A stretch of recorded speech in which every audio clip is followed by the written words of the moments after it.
Dan kami pada sore hari ini untuk berdoa bersama. Kami mohon semoga Engkau mendamping kami dalam permenungan kami sebelum berdoa Koronka bersama, dapat membantu kami untuk semakin bertumbuh, semakin mengenal dan mencintai Engkau, karena Engkau adalah Maha Rahim, pengasih dan penyayang bagi kami, orang-orang yang penuh dengan kelemahan, tapi mendapatkan kekuatan daripadamu. Demi Kristus Tuhan dan pengantara kami. Amin. Baik, saya seperti biasa akan eh, memberikan permenungan pada eh, sore hari ini, ya, waktu di sini pada sore hari, dan tentu dengan senang hati akan memberikan permenungan pada kita semua. Hari ini saya memberi judul permenungan kita adalah Dipungut Menjadi Berkat. Tentu ketika kita berbicara tentang dipungut menjadi berkat, saya mendasarkan diri pada eh, bacaan-bacaan rohani pada hari-hari ini, terutama dalam bacaan pertama. Dan di dalam bacaan pertama kita, itu cerita tentang Musa. Dan saya akan mulai dengan sosok Musa ini. Setelah Yusuf, anak Yakub itu meninggal dunia, lalu yang terjadi adalah bahwa orang-orang Mesir itu mulai merasa ketakutan dengan eh, kehadiran orang-orang Israel yang jumlahnya begitu banyak. Maka mereka berpikir bahwa mereka harus bijak ketika berhadapan dengan orang-orang Israel. Tapi ternyata itu tidak mempan, karena ketika jumlah mereka makin bertambah, lalu eh, mereka lalu punya strategi yang lain, membuat mereka menjadi budak untuk bekerja keras. Tetapi eh, semakin mereka dipaksa untuk bekerja keras, ternyata mereka juga semakin banyak. Maka eh, akhirnya ketentuan yang baru adalah anak laki-laki harus dibuang. Kalau lahir sampai usia 3 tahun dibuang saja. Anak perempuan dibiarkan hidup. Maka Musa itu adalah salah satu korban anak yang lahir, anak laki-laki yang lahir dan dibuang. Dan menarik, perhatikan gambar yang saya tampilkan di sini. Itu bayi Musa itu dibuang oleh ibunya karena juga takut jangan-jangan Firaun akan eh, marah dan melakukan tindakan yang jahat. Dibuang dengan cara masukkan dalam peti, kemudian dibuang eh, di air Sungai Nil dan ditemukan oleh putri Firaun ini.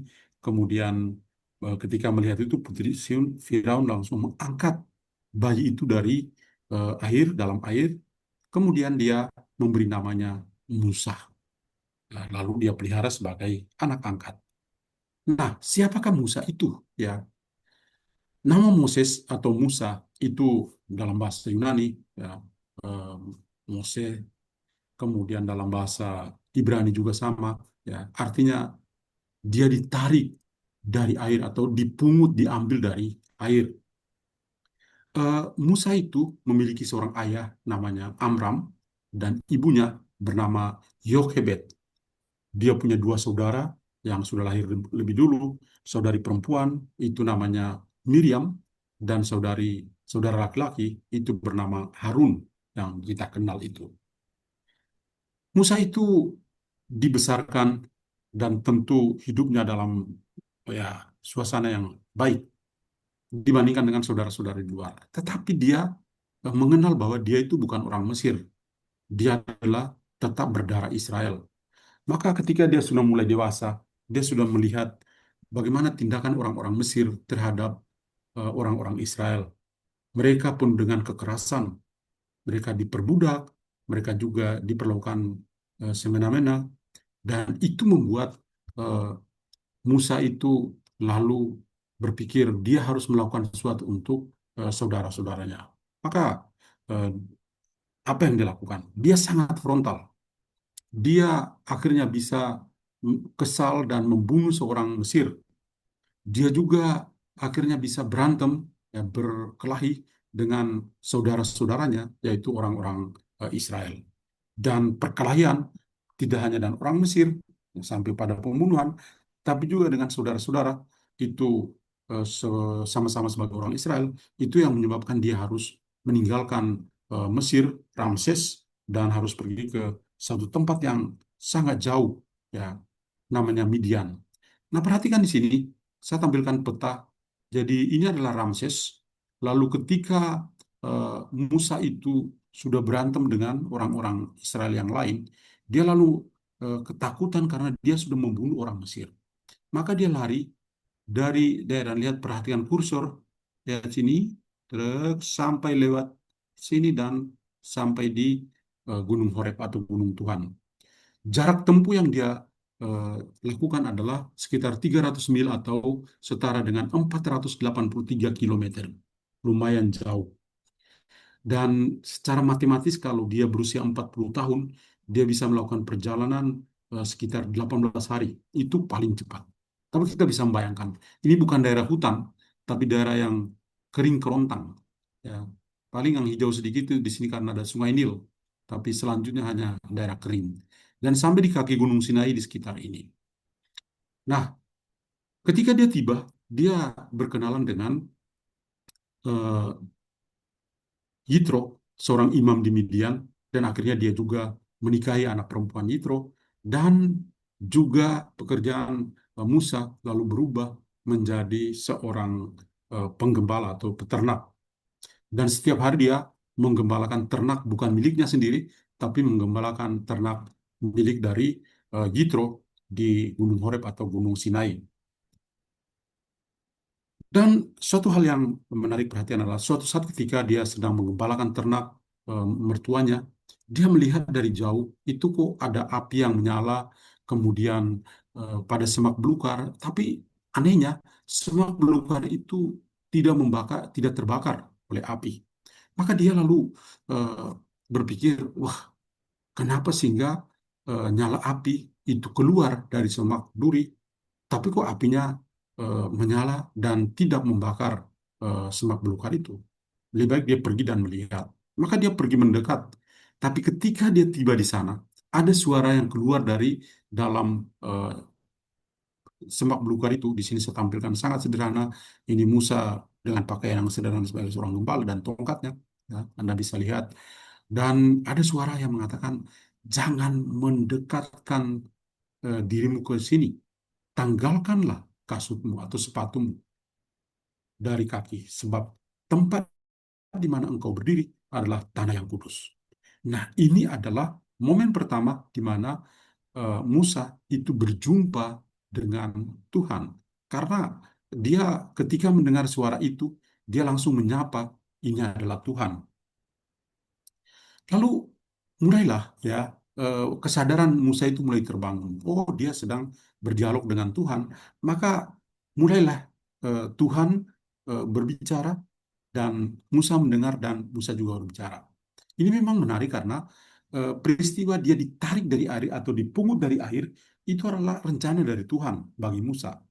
Maka di sini ketika eh, di Midian, tanah Midian, Tuhan berkata kepada Musa begini, Akulah Allah ayahmu, Allah Abraham, Allah Ishak, dan Allah Yakub. Di Keluaran bab 3 ayat 6 yang tadi kita dengar, ya, tidak, kalau ikut misa pagi atau misa sore pasti mendengar ini. Nah, perhatikan bahwa eh, menarik sekali. Di sini akulah ayah-ayahmu, yang paling dekat dengan Musa adalah ayahnya sendiri, ya, eh, yang tadi kita sudah tahu namanya, ya, Amram. Kemudian eh, juga disebut eh, Allah Abraham, dilompat paling jauh dulu. Abraham punya anak namanya Ishak, Ishak punya anak namanya Yakub. Jadi dari ayah kandungnya, kemudian dari nenek moyang yang pertama sampai ke nenek moyang yang paling terakhir. Jadi lihat, ya, strukturnya memang sangat bagus. Tapi reaksi dari Musa adalah apa? Musa itu menutup mukanya sebab ia tidak mampu untuk memandang Allah. Dia takut. Ya. Itulah di depan eh, Tuhan, orang itu merasa begitu kecil, tidak mampu dan lain sebagainya. Perhatian gambar yang ditampilkan di sini sangat berarti. Dan ketika Tuhan melihat seperti itu, Tuhan lalu mengatakan kepada dia perkataan yang sangat bagus. Tuhan mengatakan kepadanya, pergilah, aku mengutus engkau kepada Firaun untuk membawa umatku, orang Israel, keluar dari Mesir. Jadi dia dikasih perutusan untuk bisa menjadi leader, menjadi pemimpin. Kemudian reaksi dari Musa adalah, wah, siapa saya ini? Maka aku yang akan pergi menghadap Firaun, kemudian harus membawa orang-orang Israel keluar dari Mesir. Masa siapa saya ini? Jadi lihatlah bahwa dalam dialog ini Musa tetap menempatkan dirinya sebagai orang yang kecil, yang tidak berdaya di hadirat Tuhan. Tapi Tuhan menaruh kepercayaan yang besar kepada dia bahwa Tuhan akan beri yang terbaik untuk dia. Maka Tuhan pada akhirnya mengatakan pada Musa begini, ya, bukan bukankah aku akan menyertai engkau? Inilah tanda bagimu bahwa aku yang akan mengutus engkau apabila engkau telah membawa bangsa itu keluar dari Mesir. Maka kamu akan ibadah kepada Allah di gunung ini. Dan memang Anda lihat bahwa ketika dia membawa orang-orang Israel sampai di kaki Gunung Sinai, dia pergi ke atas puncak gunung 40 hari 40 malam, dan ketika turun dia membawa 10 perintah Allah dalam dua loh batu. Disitulah tempat di mana orang-orang Israel mulai menyembah Allah. Nah, apa yang menarik perhatian kita dari kisah Musa ini? Yang pertama adalah Musa itu memiliki masa lalu. Dia membunuh orang Mesir, Keluaran bab 2 ayat 12. Dia juga berkelahi dengan saudara-saudaranya, itu orang-orang Israel, di Keluaran bab 2 ayat 13 dan 14. Masa lalunya itu ada kegelapan, ada dosa. Selanjutnya, eh, Tuhan itu tidak melihat masa lalu dari Musa itu menjadi halangan, tapi Tuhan malah memurnikan ya, Musa. Maka Tuhan mengatakan menampakkan diri dalam api yang tidak membakar semak duri itu. Kemudian dia juga disuruh, lepaskanlah kasutmu. Tempat di mana engkau berdiri adalah tempat yang kudus. Ini adalah momen di mana Musa itu mendapatkan pemurnian. Lalu Musa juga lalu menjadi murni dan siap untuk diutus oleh Tuhan. Keluaran bab 3 ayat 12 yang tadi kita baca. Nah, maka kalau kita melihat sosok Musa dengan masa lalu, dan kemudian dia dimurnikan oleh Tuhan dan siap untuk diutus, kita juga melihat diri kita saat ini, kita itu adalah Musa masa kini, yang memiliki masa lalu, yang pasti punya dosa-dosa tertentu, entah dosa besar atau dosa ringan. Tapi kita pasti punya masa lalu.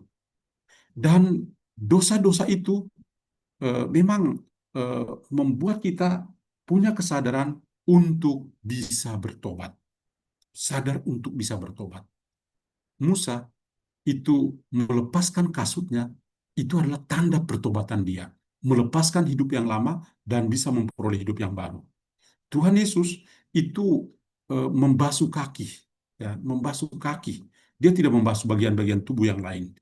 Lepaskan kasutmu, dan Tuhan Yesus yang membasuh kaki dalam dunia perjanjian baru. Maka pertobatan itu membuka jalan kasih kepada Tuhan dan kepada sesama. Nah, mari kita coba memandang apa yang ada dalam eh, buku harian Santa Faustina.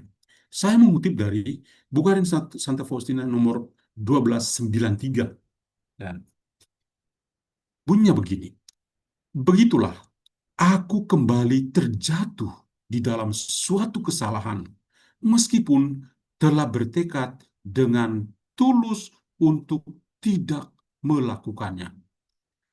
Jadi ketika dia berada di depan Yesus, dia mengakui kesalahannya seperti ini. Dia memang punya tekad untuk mau menjadi baik. Dia berusaha untuk tidak mau mengulangi kesalahan yang sudah-sudah.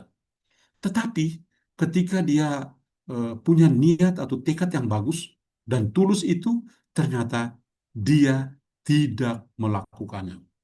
Maka dia mengatakan, saat itu aku merasakan sakit yang begitu mendalam di dalam jiwaku.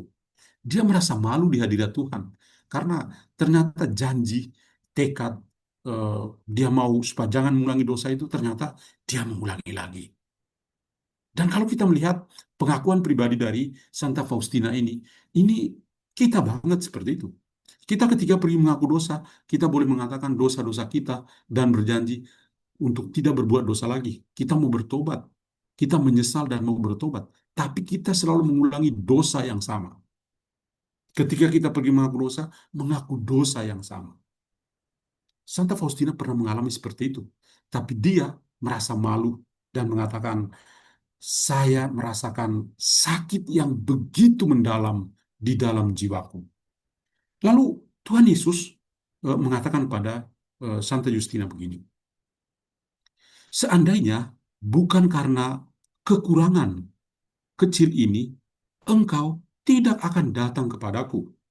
Ketahuilah bahwa setiap kali kamu datang kepadaku, merendahkan diri dan memohon ampunku, aku mencurahkan limpahan rahmatku atas jiwamu dan melihat cinta dan kerendahan hatimu. Kamu tidak kehilangan apapun, tetapi memperoleh banyak. Jadi Tuhan Yesus itu tidak menghitung-hitung kesalahan dari Santa Faustina. Tapi yang Tuhan Yesus lihat adalah dia punya cinta dan kerendahan hati di hadirat Tuhan. Kita semua juga, ketika kita bisa menyadari seperti Santa Faustina, betapa indahnya kehidupan kita. Kalau kita tahu diri bahwa kita ini orang berdosa. Kalau kita sungguh tahu bahwa Tuhan, saya ketika mengaku dosa, saya selalu mengaku dosa yang sama. Dan Tuhan Yesus mengerti kita. Tuhan Yesus itu peduli dengan kita. Yang paling penting adalah dia melihat cinta dan kerendahan hati kita. Nah, itu yang paling penting. Seberapa besar cinta kita pada Tuhan, seberapa besar kita bisa rendah hati. Kemudian yang kedua yang juga indah dari Santa Faustina adalah semakin besar dosa-dosa kita atau semakin besar dosa-dosa seseorang, semakin besar pula haknya atas rahmatku. Tuhan Yesus berbicara ini kepada Santa Faustina. Orang boleh punya banyak dosa, tapi Tuhan tidak melihat dosa-dosa itu.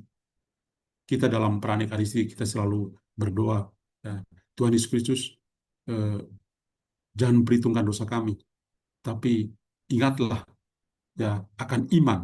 Ya, perhatikanlah iman gerejamu dan restuilah kami supaya hidup bersatu denganmu. Jadi Tuhan itu kita minta, jangan hitung-hitung kesalahan kita, tapi perhatikan iman kita, kemampuan cinta kita kepada Tuhan. Maka benar sekali dalam buku Harian Santa Faustina nomor 723 dikatakan, semakin besar dosa seseorang, semakin besar pula haknya atas rahmatku. Kita juga seperti itu. Kita adalah orang-orang berdosa. Tapi Tuhan memberikan pada kita, kamu masih punya hak untuk mendapat rahmat ketika kita bisa melakukan pertobatan kita secara total. Maka katakanlah selalu, Yesus adalah andalan kita. Tuhan memberkati kita semua.